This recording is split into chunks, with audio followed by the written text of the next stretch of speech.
चलो ठीक है, अब शुरू करते हैं। चलो, तो पहला क्वेश्चन क्या है आपके सामने? गेहूं की फसल में कौन सा रोग लगता है? इनमें से कौन सा रोग है जो गेहूं की फसल में लगता है? तो बताओगे, क्या फाल तिस्मट लगता है, रेड रस्ट लगता है, लूज स्मट? यही लगता है ना? हाँ, क्योंकि फाल तिस्मट किस में लगता है? राइस में, है ना? काजल ऑर्गेनिज्म क्या होता है? क्लेवीसेप्स और आईजी सेटाइवी। और बात करें अगर रेड रस्ट का, तो ये मैंगो में लगता है, टी में लगता है। किसकी वजह से लगता है? एलगी की वजह से। किसकी वजह से? एलगी की वजह से लगता है रेड रस्ट। कभी कभी आता है एग्जाम में कि रेड रस्ट कौन सी क्रॉप को, तो टी में भी लगता है, मैंगो में भी लगता है और क्रॉप में भी लगता है, लेकिन किसकी वजह से? एलगी की वजह से लगता है। फिर बात करें लूज स्मट का, यही लगता है अपना किसमें? व्हीट में या फिर गेहूं में यही लगता है। किसकी वजह से? अस्टिलेगो, अस्टिलेगो न्यूडाटिसाई, अस्टिलेगो न्यूडाटिसाई की वजह से ये लगता है। अस्टिलेगो न्यूडा ट्रिटिसाई, इसकी वजह से क्या लगता है? Loose smut. ठीक है, बाकी रॉट तो सारे क्रॉप में लगता है। अब रूट रॉट है, कौन सा रॉट है ये अलग बात है, लेकिन रॉट ज्यादातर रूट रॉट किसकी वजह से लगता है? राइजोक्टोनिया स्पीसीज की वजह से रूट रॉट देखने को मिलता है। ठीक, ठीक है, आगे बढ़े। दूसरा क्वेश्चन है, phyllody disease related to his crop, यानी कि फाइलोडी रोग इनमें से किस फसल में होता है?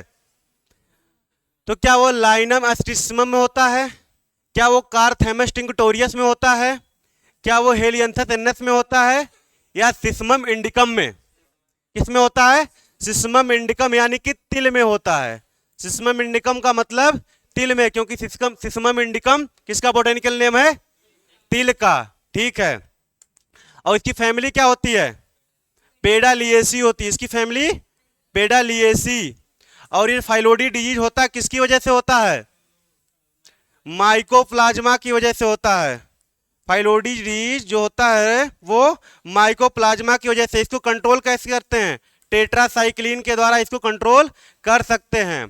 टेट्रासाइक्लिन के द्वारा इसको कंट्रोल किया जा सकता है। ये सबका सही है? सही करते चलो, ये बहुत ही ज्यादा इंपॉर्टेंट है और आसान भी है। साइंटिस्ट गुरुदेव सिंह खुश रिलेटेड टू व्हिच कंट्री ब्यूसन, इसमें से कौन सा योगदान किसने दिया है? जीएस खुश, गुरुदेव सिंह खुश साहब ने इनमें से कौन सा योगदान दिया है? क्या गोल्डन राइस के लिए दिया है, क्वालिटी प्रोटीन मेज के लिए दिया है, ब्राउन राइस के लिए दिया है, किसके लिए दिया है? सुपर राइस के लिए दिया है ना? सुपर राइस में अगर कभी नाम पूछेगा तो हम क्या लिखते हैं? जीएस खुश। लेकिन अगर गोल्डन राइस की बात करेगा तब इंगो पोट्रिकुस। कौन? इंगो पोट्रिकुस और पीटर बायर साहब, दो लोगों ने योगदान दिया है। लेकिन बात करेगा क्वालिटी प्रोटीन मेज की तब किसे बताएंगे? यस के वसल को बताएंगे। किसको? यस के वसल साहब ने क्या दिया है? क्वालिटी प्रोटीन मेज। उनके साथ एक लोग और जुड़ते हैं, उनका क्या नाम है? हाँ, ये विलेजर्स। ठीक है, अब बात करते हैं नेक्स्ट क्वेश्चन का। The main crop is grown in the centre, जो मेन क्रॉप है हमारा वो सेंटर में ग्रो किया जा रहा है यहां पे। और बाकी क्या उसके बाद? सराउंडेड बाय हार्डी और थ्रोनी क्रॉप। हार्डी का मतलब, हाँ हार्ड हो, समझ लो ऐसे ही लकड़ी वाली हो, है ना, कांटे पाए जाएं, ऐसी फसल कहां पे? बॉर्डर पे ग्रो किए जा रहे हैं। और जो मेन क्रॉप है वो सेंटर में, तो उस सब क्रॉप को क्या कहेंगे? क्या कहेंगे? गार्ड क्रॉप कहेंगे। ये होगा हमारा राइट आंसर। बात करें अगमेंट क्रॉप का, तो अगमेंट क्रॉप क्या होता है? जब कोई क्रॉप, है ना, मिक्स करके उगाया जाता है किसी मेन क्रॉप के साथ, उसकी ईल्ड को बढ़ाने के लिए, है ना, उसकी ईल्ड को बढ़ाने के लिए मेन क्रॉप के साथ कोई क्रॉप इंटर क्रॉप ली जाती है, उसे क्या बोलते हैं? अगमेंट क्रॉप। जैसे बरसीम के साथ जापानी मस्टर्ड, है ना, बरसीम के साथ जापानी मस्टर्ड, या फिर ओट लगाते हैं। जिसे पहली कटाई जब बरसीम की करते हैं 50 से 55 दिन बाद, तो हमको ज्यादा मात्रा में फॉडर मिल जाता है। बात करें एवेन्यू क्रॉप, एवेन्यू क्रॉप क्या होता है? ये हमारा फार्म लैंड है। फार्म लैंड पे जो भी रोड होता है, रोड साइड हम क्या लगा देते हैं? कोई फसल लगा देते हैं ना, तो वो क्या होता है? अच्छा दिखता है। एवेन्यू मतलब होता है बॉर्डर वाली क्रॉप कह सकते हो, मतलब सड़क के किनारे वाली क्रॉप। जो सड़क के किनारे लगाई जाती है उसको बोलते हैं एवेन्यू क्रॉप। इसमें मोस्टली कौन सी क्रॉप लगाई जाती है? अरहर, पिजन पी, रेड ग्राम, ये मोस्टली लगाई जाती है, या फिर सीसल वगैरह भी लगाते हैं। ठीक, बात करते हैं कैश क्रॉप की। कैश क्रॉप क्या होता है? जिसको हम खेत में उगाते हैं और उसका डायरेक्ट मतलब क्या होता है कि बस सीधे सीधे हमको पैसे प्राप्त करने हैं, उसको हम कंजप्शन के लिए नहीं रखते हैं। कभी टोबैको उगा के खाने के लिए रखते हो? नहीं रखते हैं ना। हाँ, गन्ने में थोड़ा बहुत रख भी लेते हैं। अब मान लो टोबैको ही, तंबाकू थोड़ा बहुत खाने के लिए रख लेंगे, सब क्या करेंगे रख के, उनको बेचना होता है। तो ये होते हैं हमारी कैश क्रॉप। लेकिन इसी के साथ एक टर्मिनोलॉजी और जुड़ता है, कॉमर्शियल क्रॉप, जो इससे थोड़ा सा अलग है। कॉमर्शियल क्रॉप में हमारा गेहूं भी हो सकता है ना, हमारा वो चना भी हो सकता है, कुछ भी हो सकता है। उसमें क्या होता है हम कि फसलों को लार्ज स्केल पे उगाते हैं, है ना, उनको बेचते भी हैं और अपने कंजप्शन के लिए भी रखते हैं। ठीक, ये समझ में आया? आगे बढ़ते हैं। अब आपके सामने है India's first dwarf variety release during 1968। India में धान की वो पहली प्रजाति कौन सी थी जिसको 1968 में रिलीज किया गया था? क्या वो IR8 है, पद्मा है, पूसा बासमती है, या जया है? जया है ना, जिसको 1968 में डॉक्टर शास्त्री ने बनाया था। किसने बनाया था? डॉक्टर शास्त्री ने बनाया था इसको 1968 में। और इसी को कहते हैं इंडिया का मिरेक्कल राइस है, इंडियाज मिरेक्कल राइस, है ना, इंडियाज मिरेक्कल राइस इसको कहते हैं। और इसको IR8 को, हाँ, ये वर्ल्ड का मिरेक्कल राइस है ना, ये विश्व का जादुई धान है। और पद्मा का जो क्रॉस था, क्या क्रॉस था? हाँ, जया का उल्टा वाला क्रॉस जो बनाया गया, यानी कि इसका क्रॉस क्या बनाया गया था? TN1 क्रॉस, हाँ, TN141, ये था ना TN141। इसी का जस्ट उल्टा कर देंगे तो किसका क्रॉस बन जाएगा? पद्मा का। ठीक है, हाँ, ये वाला क्वेश्चन जिसका सही होगा अपना टिक करते चलना। अब बात करते हैं मस्टर्ड के फ्रूट को क्या कहते हैं? सरसों के, या फिर कहो कि क्रूसीफर्स जो होते हैं, मस्टर्ड ग्रुप की जितनी भी क्रॉप्स होते हैं, उनका फ्रूट को, फल को क्या कहते हैं? क्या हम पॉड कहते हैं, सीड बॉल कहते हैं, कैप्सूल कहते हैं, या सिलिक्वा कहते हैं? सिलिक्वा कहते हैं ना। उसका जो फ्रूट होता है ना, जिसमें दाने होते हैं, पूरे फ्रूट को क्या कहते हैं? इसी को कहते हैं हम सिलिक्वा, इसी को हम सिलिक्वा कहते हैं। ठीक, पॉड की बात करें, जितनी भी दलहन है सब में क्या बनता है? पॉड बनता है। सीड बॉल की बात करें तो कौन बताएगा? लिनसीड को सुने हो? लिनसीड, उसमें बनता है सीड बॉल। लिनसीड की फैमिली क्या है? लिनिएसी। लिनसीड में क्या बनता है? हाँ, लिनसीड में बनता है सीड बॉल। और कैप्सूल किस में बनता है? कैप्सूल बनता है कॉटन में, हमारे आंवला में, और हमारा कैस्टर में, भिंडी में। इन सब में क्या बनता है? इन सब में हमारा कैप्सूल बनता है। चलो अब बात करते हैं सिंगल क्रॉस टेक्निक इन मेज गिवन बाई, यानी कि मक्का में सिंगल क्रॉस टेक्निक किसने दिया था? क्या वो डोनाल्ड साहब हैं, DF जोनस साहब हैं, SK वसल साहब हैं, या फिर EM एस्ट और GS सल साहब हैं? तो कौन सा ऑप्शन सही होगा? ऑप्शन डी सही हो जाएगा। इन्होंने 1910 में क्या दिया? सिंगल क्रॉस टेक्निक दिया। किसमें? मेज में सिंगल क्रॉस टेक्निक दिया। डबल क्रॉस टेक्निक की बात करेंगे तो DF जोनस ने दिया 1920 में। क्या दिया? Double cross technique. Double cross technique किसमें? मेज में। SK वसल साहब की बात करेंगे तो QPM क्वालिटी प्रोटीन मेज किसने दिया है? SK वसल साहब ने। बाकी डोनाल्ड साहब को ईडियो टाइप के लिए याद कर सकते हो, हार्वेस्टिंग इंडेक्स के लिए याद कर सकते हो। ठीक है, आगे बढ़ते हैं। Pegging process is related to which crop? आपके सामने क्वेश्चन क्या है? पेगिंग जो है वो प्रक्रिया होती है कौन सी फसल में होती है? आपको बताना है, क्या वो मंकी नट में होता है, क्या वो अर्थ नट में होता है, क्या वो ग्राउंड नट में होता है, या सब में होता है? सब में होता है। क्यों होता है? क्योंकि सब उसी का नाम है। चाहे मंकी नट कहें, चाहे मनीला नट कहें, चाहे फिर ग्राउंड नट कहें, अर्थ नट कहें, कौन है वो एक ही है। अरैचिस हाइपोजिया कौन सी फैमिली का है? ये लेगुमिनेसी का है। ठीक है, बहुत बढ़िया। लेकिन ऑयल सीड के रूप में यूज किया जाता है। इंडिया में सबसे ज्यादा कंजप्शन में ग्राउंड नट ही है ना। अब बात करें seed rate of wheat crop for furrow method sowing. जब हम फर्व मेथड से बुआई करते हैं तो उस समय क्या होता है बताओ? सीड रेट कितना रखते हैं हम? क्या हम 100 kg रखते हैं, है ना, प्रति हेक्टेयर के दर से? क्या हम 100 kg रखते हैं? नहीं रखते हैं। 120 kg रखते हैं, 75 kg, हाँ 75 केजी ही रखते हैं। अगर बात करेंगे 100 केजी का तो ये नॉर्मल सीड रेट होता है। अगर हम नॉर्मल सीड रेट रखेंगे तब क्या रखेंगे 100 केजी। अगर लेट हो गया तब हम 120 से 125 रखते हैं लेट सोइंग के लिए, या फिर हम रखते हैं जीरो टिलेज की कंडीशन में।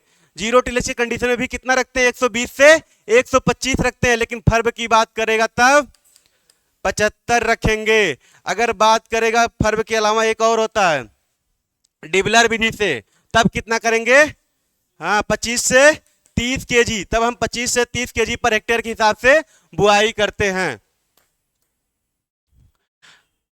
अब सामने आपके है ब्रैग, ली और केंट किस फसल की वैरायटी है, किस फसल का किस्म है। Bragg, Lee and Kent are a variety of which crop. क्या सनफ्लावर का है, क्या सैफफ्लावर का है, ओट का है, ओट का है, नहीं सोयाबीन का है। इसीलिए मैंने केंट को बाद में रखा। अगर मैं केंट को रख देता पहले, है ना, अब खाली केंट को रखता तब आप क्या बताते, तब आप बताते ओट। लेकिन हमने ब्रैग और ली को भी साथ में रखा है। ब्रैग ली जहां पे आएगा वहां पे क्या हो जाएगा सोयाबीन। हाँ ओट की भी वैरायटी केंट होती है, कॉफी की भी वैरायटी केंट होती है। ठीक, अब बात करें 11वें नंबर क्वेश्चन का। In pigeon pea crop sterility mosaic disease is caused by virus and transmitted by ना। जो अरहर होता है, पिजन पी होता है, रेड ग्राम होता है, उसमें एक डिजीज होती है स्टेरिलिटी मोज़ेक, जो वायरस की वजह से होता है। लेकिन ट्रांसमिट किसकी वजह से होता है ये आपको बताना है कि ट्रांसमिट किसकी वजह से होता है। क्या वो एंसेक्टा मूरी की वजह से होता है जिसको बोलते हैं बिहार हेरी कैटरपिलर। क्या वो हेलिकोवर्पा आर्मीजेरा की वजह से होता है जिसको बोलते हैं ग्राम पॉड बोरर। क्या वो बेमेसिया टबैकी की वजह से होता है जिसको बोलते हैं व्हाइट फ्लाई, है ना। या क्या वो एसेरिया केजानी से होता है जिसको बोलते हैं इरियोफाइड माइट। क्या बोलते हैं, इरियोफाइड माइट बोलते हैं इसको, इरियोफाइड माइट कहते हैं। तो किसकी वजह से होता है ये, एसेरिया केजानी की वजह से, इरियोफाइड माइट की वजह से ये फैलता है। चलो अब सामने आपके क्वेश्चन है HB1 फर्स्ट, HB1 फर्स्ट या फिर कहो हाइब्रिड बाजरा first is the first hybrid of bajra released in 1965 by using which male style line. जो पहला बाजरा का हाइब्रिड बनाया गया था वो क्या था, HB1 फर्स्ट था, हाइब्रिड बाजरा फर्स्ट था, है ना। उसको बनाया कब गया था 1965 में। लेकिन मेल स्टाइल लाइन क्या यूज किया गया था, क्या वो कंबाइन काफिर 60 था, नॉरिन 10 था, है ना, सोर्गियोलिन था, या फिर टिफ्ट 23A, यही सही है ना। ये किसके लिए यूज किया गया था 1964 में, सोरघम के लिए यूज किया गया था। जब सोरघम में बनाया गया था क्या फर्स्ट हाइब्रिड, फर्स्ट हाइब्रिड का नाम क्या था CHS1 कोऑर्डिनेटेड सोरघम हाइब्रिड 1। ठीक, नॉरिन 10 की बात करें तो नॉरिन 10 एक वैरायटी है व्हीट की जिससे RH1 RH2 जीन को आइसोलेट किया गया था, है ना। तो ये किसमें प्रयोग में लाया गया था, किसके डॉर्फिंग के लिए, व्हीट के डॉर्फिंग के लिए इसको प्रयोग में लाया गया था। बाकी बात करें सोरघोलिन का तो ये रिलीज होता है सोरघम क्रॉप से, सोरघोलिन रिलीज होता है सोरघम क्रॉप की रूट से, जो स्टिमुलेट करता है स्ट्राइगा के जर्मिनेशन को, स्ट्राइगा के जर्मिनेशन को स्टिमुलेट करता है। अब बात करें फिर which temperature is suitable for sunn hemp rating, यानी कि सनहेम्प भी कैसा है, रेसे वाला क्रॉप है। सनई, सनई भी कैसा है, रेसे वाला क्रॉप है। उसको सड़ाने के लिए कितना टेम्परेचर सुइटेबल माना जाएगा बताइए। क्या वो 34 डिग्री सेंटीग्रेड होगा, 25 डिग्री सेंटीग्रेड होगा, 40 डिग्री सेंटीग्रेड होगा, या फिर हाँ 27 डिग्री सेंटीग्रेड होगा। कितना होगा 27 डिग्री सेंटीग्रेड एक्चुअल होता किसके लिए, सनहेम्प के लिए होता है। सनहेम्प के लिए माना जाता है कितना 21 से 27 रखते हैं ज्यादातर, 21 से 27। और सनहेम्प के रेशे से ही क्या बनाई जाती है, करेंसी बनाई जाती है। सनहेम्प के रेशे से ही करेंसी बनाई जाती है। आप बताएंगे 40 डिग्री सेंटीग्रेड किसके लिए रखते हैं, 40 डिग्री सेंटीग्रेड किसके लिए रखते हैं, क्योंकि आपको 34 पता है किसके लिए रखते हैं, जूट के लिए रखते हैं। और ये रखते हैं अपने किसके लिए, फ्लैक्स, किसके लिए रखते हैं, फ्लैक्स सीड के लिए रखते हैं। फ्लैक्स सीड किसको बोलते हैं बताइए, फ्लैक्स सीड किसको कहते हैं, लाइनम, हाँ, लिनसीड को बोलते हैं। अब आगे बढ़ते हैं। How many grams of true potato seed required for transplanting in 1 hectare area, यानी कि कितने ग्राम मात्रा की आवश्यकता होगी अगर हमें 1 हेक्टेयर में आलू की रोपाई करनी है। अगर हमें आलू की रोपाई 1 हेक्टेयर एरिया में करना है तो कितने ग्राम सीड की आवश्यकता होगी जिसकी हम नर्सरी तैयार करेंगे। तो क्या वो 200 से 250 ग्राम होगा, 300 से 350 ग्राम होगा, 100 से 150 ग्राम होगा, या 400 से 500 ग्राम होगा। 100 से 150 ग्राम हम क्या लेते हैं, टीपीएस, ट्रू पोटैटो सीड। किसने दिया है, रामानुजन ने बताया था। किसने, रामानुजन ने बताया था, ठीक है। और ट्रू पोटैटो सीड को 75 मीटर स्क्वायर एरिया में अगर हम नर्सरी डालेंगे तो उससे ट्रांसप्लांट कर पाएंगे। 1 हेक्टेयर एरिया हम क्या कर पाएंगे, ट्रांसप्लांट कर पाएंगे। ये वाला अपना सही कर लो आप लोग। अब बात करते हैं BSH1 first hybrid of which crop, है ना। BSH1 किस फसल का पहला संकर है, पहला संकर किस्म है।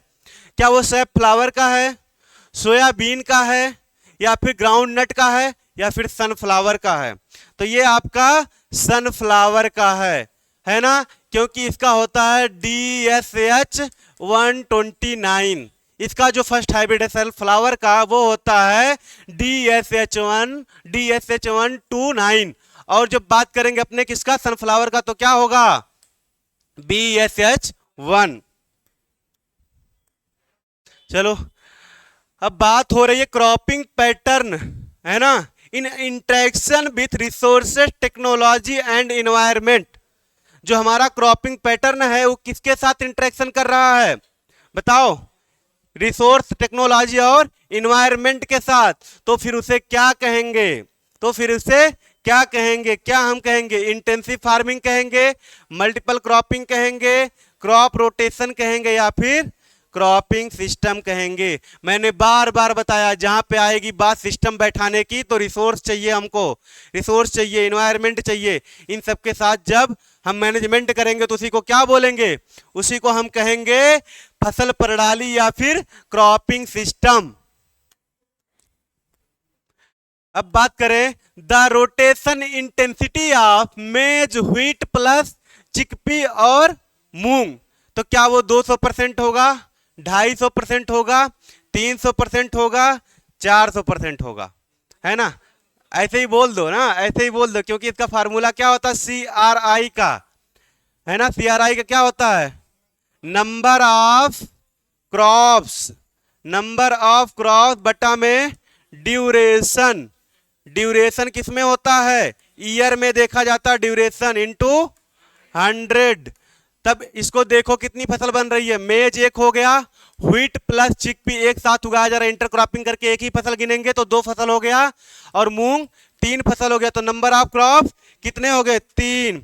अब बात करेंगे ड्यूरेशन का। मेज को हमने उगाया खरीफ में, व्हीट प्लस चिकपी को एक साथ उगाया हमने रबी में, मूंग को उगाया जायद में। तो एक साल में 3 सीजन हमारे पास होता ही होता है, खरीफ, रबी, जायद। तो कितना हो गया, 1 साल, और गुणा में 100 है तो कितना आ जाएगा, 300% आ जाएगा। चलो अब क्या है, the operation which is done to control pollination and avoid unwanted cross breeding in maize is known as, यानी कि वह कौन सी प्रक्रिया है जिसको किया जाता है पॉलिनेशन को रोकने के लिए और अनवांटेड क्रॉस ब्रीडिंग ना हो पाए। इसको रोकने के लिए मेज में कौन सी प्रक्रिया की जाती है, क्या वो सिल्किंग की जाती है, क्या वो टेसलिंग की जाती है, डी टेसलिंग की जाती है, या फिर स्कफिंग की जाती है। तो सिल्किंग की बात करें तो ये फीमेल फ्लावर है, किसका, हाँ फीमेल फ्लावर है। टेसलिंग की बात, वैसे सिल्किंग नहीं है, सिल्क होता है, सिल्किंग उसके आने की प्रक्रिया को कहते हैं, सिल्क के बनने की प्रक्रिया क्या कहते हैं, सिल्किंग, है ना। टेसल के बनने की प्रक्रिया को टेसलिंग, और इसको टेसल को हटाने की प्रक्रिया क्या कहते हैं, डी टेसलिंग। और यही हमारा राइट आंसर हो जाएगा। डी टेसलिंग हम करते हैं मेनली अपना ब्रीडिंग प्रोसेस सही करने के लिए, या फिर बेबी कॉर्न को उगाने के लिए। जब बेबी कॉर्न को उगाते हैं तो हम क्या करते हैं, जैसे ही टेसल्स आया उसको हटा देंगे, क्योंकि आफ्टर टेसलिंग 2 to 3 डेज, यानी कि 2 से 3 दिन बाद क्या होता है, हाँ उसे हार्वेस्ट करेंगे। अब बात करेंगे 19वें नंबर के क्वेश्चन का। The term evergreen revolution was given by, यानी कि एवरग्रीन का मतलब क्या है?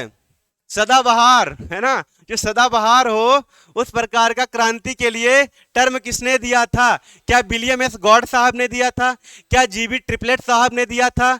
या फिर एम एस स्वामीनाथन साहब ने दिया था? या फिर जेथरो टुल साहब ने दिया था? तो किसने दिया है? एम एस स्वामीनाथन साहब ने दिया है। क्या? Evergreen revolution. लेकिन जब बात करेगा ग्रीन रिवॉल्यूशन की, किसकी बात करेगा? केवल और केवल ग्रीन रिवॉल्यूशन की। तब बात करेंगे विलियम एस गॉड साहब का, है ना। तब बात करेंगे विलियम एस गॉड साहब का। जब बात करेगा फादर ऑफ जीरो टिलेज की, तब हम किसे बताएंगे? जब फादर ऑफ जीरो टिलेज की बात करेगा तब बताएंगे जीबी ट्रिपलेट साहब को। और बात करें एम एस स्वामीनाथन साहब, तो उन्होंने क्या दिया है?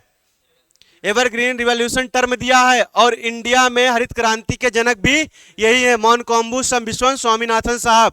इस समय भारत रत्न भी हैं।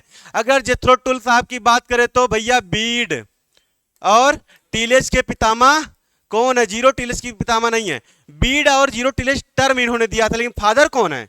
जीवे ट्रिपलेट साहब हैं। ठीक, आगे बढ़ते हैं।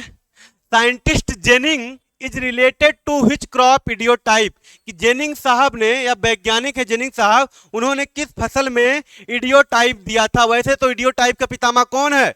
CM Donald. लेकिन अलग अलग क्रॉप में अलग अलग लोगों ने परिकल्पना कर रखी है। तो किन्होंने किया है? जेनिंग साहब ने कौन सी फसल में किया, यह आपको बताना है। क्या मेज में किया है? राइस में किया है? हाँ भाई, राइस में किया है। मैंने बताया था, नाम याद रखना, जेनिंग। जहां जेनिंग नहीं याद आएगा वहां पे, या नहीं दिया हुआ था वहां पे, हम योशिदा को याद करेंगे। और व्हीट के लिए तो मुझे वैसे एग्जैक्ट नहीं याद था, डोनाल्ड साहब ने दिया है। लेकिन रेनफेड व्हीट की बात करेगा तब किसने दिया है? आरडी असाना ने दिया है। रेनफेड व्हीट की बात करेगा कि रेनफेड व्हीट में इडियोटाइप किसने इंट्रोड्यूस किया है? तो आरडी असाना ने किया है। बाकी ग्राम या पल्सेस की बात करें, ग्राम या अरहर की बात, तो पांडे एंड सक्सेना। पांडे एंड सक्सेना ने क्या दिया हुआ है? इडियोटाइप दिया हुआ ग्राम में या फिर अपने अरहर में। चलो, अब आपके सामने solar treatment is used for, इनमें से किस रोग के लिए सोलर ट्रीटमेंट यूज किया जाता है? क्या लूज स्मट ऑफ व्हीट के लिए किया जाता है? स्टम रस्ट ऑफ व्हीट के लिए किया जाता है? ब्लास्ट ऑफ राइस के लिए किया जाता है? या फिर विल्टिंग ऑफ टोमेटो के लिए किया जाता है? तो आपको बताना है किसके लिए किया जाता है ये। हाँ, लूज स्मट ऑफ व्हीट के लिए क्या? सोलर ट्रीटमेंट को किसने दिया था? लुथरा और सत्तार ने दिया था। किसने? लुथरा और सत्तार ने दिया था। लुथरा और सत्तार ने क्या दिया था? Solar treatment. किसमें? लूज स्मट ऑफ व्हीट में। लूज स्मट ऑफ व्हीट का कारक कौन है? अस्टिलेगो न्यूडा टिटसाई की वजह से होता है। ठीक है।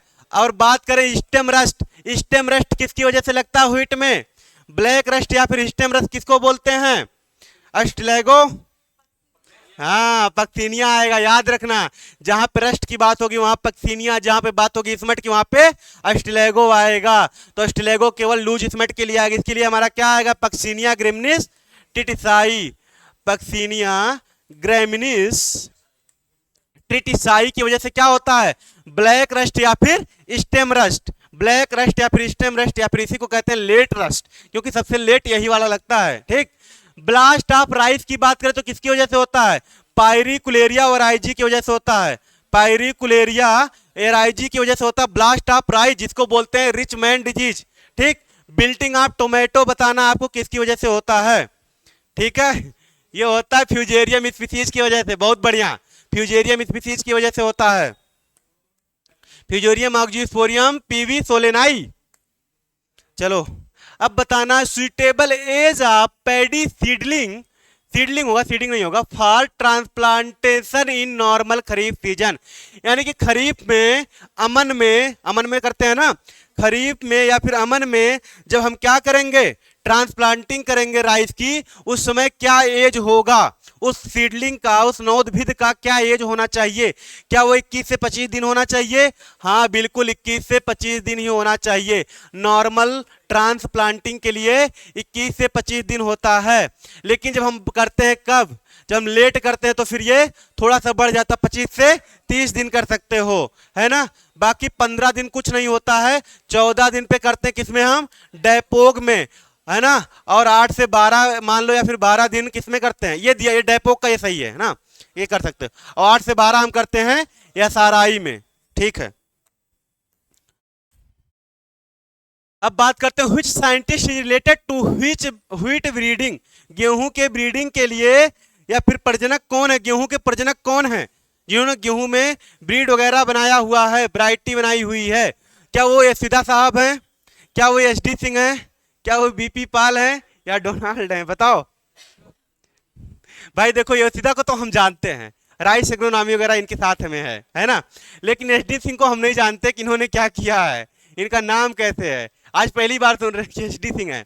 लेकिन बीपी पाल साहब इसके लिए एग्जैक्ट हो जाएंगे, क्योंकि अगर बात करेगा फर्स्ट डीजी ऑफ आईसीएआर तो कौन है वो, डॉक्टर बीपी पाल। इन्होंने इनिशिएट किया था एआईसीआरपी, इन्होंने क्या इनिशिएट किया था, एआईसीआरपी। और डोनाल्ड के बारे में तो बता ही चुके हैं। हाँ, अब बात करेंगे Vardan varieties related to which crop, यानी कि वरदान जो है किस फसल का किस्म है। क्या वो नेपियर ग्रास का है, भाई ग्रेड नहीं ग्रास है, ठीक है, जिसको हाथी घास कहते हैं। क्या वो ग्वार का है, बरसीम का है, या फिर काउपी का, तो किसका होगा वो, बरसीम का हो जाएगा। कल ही बताया था मस्कावी, खदरावी, वरदान और आईजीएफआरआई 3-6, ये सब किसकी वैरायटी हैं, इसी की वैरायटी हैं। अब सामने आपके up to date variety of which crop, यानी कि अप टू डेट किस फसल का किस्म है, अप टू डेट जो है वो किस फसल का किस्म है। क्या वो ग्राउंड नट का है, क्या वो टोमेटो का है, क्या वो पोटैटो का है, या फिर इनमें से किसी नहीं, तो किसका है वो, पोटैटो की वैरायटी है अप टू डेट। अभी तक हम लोग एक ही चीज याद रखते हैं बार बार, क्या याद रखते हैं हम लोग, कुफरी। तो कुफरी नहीं याद करना है, क्या याद करना है, कुफरी के साथ साथ अप टू डेट को याद करना है, साठा को याद करना है, दार्जिलिंग राउंड रेड को याद करना है। ये सब भी वैरायटी किसकी है, आलू की वैरायटी है। अब बात करते हैं 26 नंबर की, white rust of crucifer is related to which crop. मुझे लगता है ये सामने लिखा आ जाए क्रूसीफर तो सोचने वाली बात ही नहीं है। क्रूसीफेरी फैमिली में अगर कोई दिख रहा है यहाँ पे, तो एकमात्र क्या दिख रहा है हमारा, सरसों दिख रहा है, मस्टर्ड दिख रहा है। इसी में लगता है क्या, व्हाइट रस्ट ऑफ क्रूसीफर जो होता है एल्ब्यूगो कैंडिडा की वजह से, किसकी वजह से होता है, एल्ब्यूगो कैंडिडा की वजह से होता है हमारा व्हाइट रस्ट ऑफ क्रूसीफर, या इसी को दूसरा नाम देते हैं व्हाइट ब्लिस्टर ऑफ क्रूसीफर। इसी डिजीज को दूसरा नाम क्या दिया जाता है, व्हाइट ब्लिस्टर ऑफ क्रूसीफर नाम दिया जाता है। अब बात करें which crop contain a CN in leaves which is produce in root, यानी कि इनमें से कौन सा फसल है जिसमें हाइड्रोसाइनिक एसिड पाया जाता है उसकी पत्तियों में, जो उसके जड़ में बनता है। क्या वो बाजरा है, क्या वो सोरगम है, या फिर, हाँ सोरगम, सोरगम करो, है ना, सोरगम सोरगम ही करो तुम लोग, सोरगम में ही होता है ना, वो भी नर्सरी स्टेज में, इसलिए अर्ली कटाई नहीं करना चाहिए और मॉइस्चर की कमी नहीं होनी चाहिए, ठीक। हाँ, अब बात करें 28 नंबर का, which rhizobium species is responsible for inoculation in soybean, यानी कि राइजोबियम का कौन सा स्पीसीज होगा जो इनॉकुलेट करेगा किसमें, सोयाबीन की रूट्स में, कौन सा होगा। क्या वो ट्राइफोलियाई होगा, क्या वो मेलिलोटी होगा, क्या वो जापोनिकम होगा, या फिर लेगुमिनोसोरम होगा। हाँ जापोनिकम होगा, इसके लिए जापोनिकम होगा, है ना। और जापोनिकम ही क्या कहते हैं हम लोग, सबसे अधिक मेलिलोटी कर, सबसे कम जापोनिकम करता है। हाँ, और ट्राइफोलियम किसमें होता है, बरसीम के लिए। मेलिलोटी होता है अल्फा अल्फा के लिए, जिसको लूसर्न कहते हैं, ठीक है। और जापोनिकम हमारा सोयाबीन के लिए कर लो, लेगुमिनोसेरम, पी, लेंटिल या फिर और जो चिकपी उकपी हैं उनमें ये काम करता है। हाँ मूंगफली भी आ जाता है, ठीक है। अब बात करें गैसोहॉल किस क्रॉप से बनाया जाता है, बताओ, शुगर केन, बाजरा, सोरगम, सोयाबीन, इनमें से किस फसल के साथ बनाया जाएगा। हाँ तो बताओ कितने परसेंट, 80% क्या होता है, पेट्रोल, और 20% 10-20% एल्कोहल होगा, कहां से आएगा वो जो एल्कोहल है? वो आएगा शुगर केन से। ठीक है, अब बात करें बोटेनिकल नेम ऑफ तिल। अब ये तो भाई ना बता पाओ तो फिर शर्म हया क्या करें सब, पानी में रखो और उसी में डूब जाओ, है ना? तो क्या होगा इसका? हाँ, सिसमम इंडिकम। ये किसका होगा? लिनसीड का। ये साइनोप्सिस है भाई, ये साइनोप्सिस नहीं है, सिनोप्सिस थोड़े बनाना है। क्या होता है? साइमोप्सिस होता है, साइमोप्सिस। किसका होता है ये? ग्वार का होता है, ये ग्वार का। और बात करें क्रोटोलेरिया जेंसिया, किसका होता है? सनहेम्प का होता है। तो यहां तक की बात क्लियर हुई। मैं समझता हूं आप लोग को समझ में आया होगा। 30 क्वेश्चन का डिस्कशन मैंने कर दिया है, और फिर मिलते हैं अगली वीडियो के साथ।